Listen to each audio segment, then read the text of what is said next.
আসসালামু আলাইকুম ওরহমতুল্লাহি ওবারাকাতুহু। সম্মানিত বন্ধুরা আমার সকলে কেমন আছেন? আমি আপনাদের দোয়ায় আল্লাহ তাআলার অশেষ রহমতে আলহামদুলিল্লাহ ভালো আছি। আজকে আপনাদের মাঝে একটি ভিডিও নিয়ে আসলাম কিছু গুরুত্বপূর্ণ কথা বলার জন্য। মহান আল্লাহ পাক রব্বুল আলামিন আমাদেরকে দুনিয়ার ভিতরে পাঠিয়েছেন একমাত্র আল্লাহ তাআলার ইবাদত করবার জন্য। তো সেখানে আল্লাহ তাআলা কিছু আমাদের জন্য ফরজ বিধান রেখে দিয়েছেন যেগুলো আমরা আসলে জানি না। তার ভিতরে আজকে আপনাদের একটি বিষয়কে আমি আপনাদের মাঝে খুলে ধরব, যেটা হচ্ছে আমাদের জন্য আল্লাহ সুবহানাহু ওয়া তাআলা প্রত্যেকটা নর নারীর জন্য আল্লাহ সুবহানাহু ওয়া তাআলা দায়মি ফরজ করে দিয়েছেন, যেটাকে বলা হয় দায়মি ফরজই বলা হয়।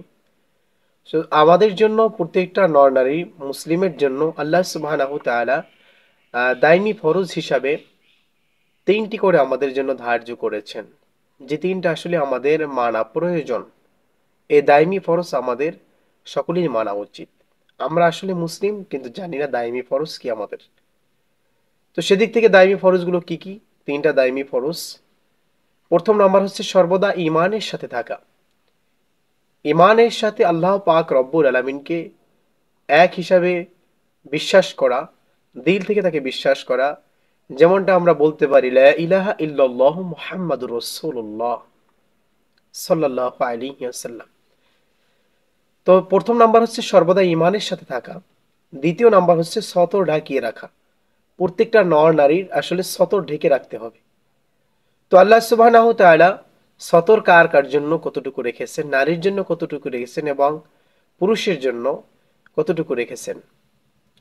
একজন পুরুষ তার নাভির থেকে শুরু করে হাঁটুর নিচ পর্যন্ত তার সতর, এতটুকু আপনার ব্যতীত আর সবগুলো খুলে রাখতে পারবে, তাতে সমস্যা নেই।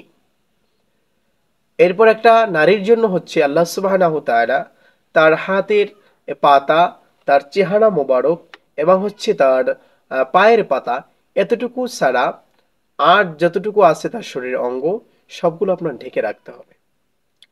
নাম্বার 3, 5 ওয়াক্ত সালাত, 5 ওয়াক্ত নামাজ উভয়ের আদায় করতে হবে। নর এবং নারী, পুরুষ এবং মহিলা উভয়ের জন্য 5 ওয়াক্ত সালাত আদায় করতে হবে। এগুলো হচ্ছে দায়মি ফরজ। ইনশাআল্লাহ আমাদেরকে মানবার আল্লাহ সুবহানাহু ওয়া তাআলা তৌফিক দান করুন। আমিন।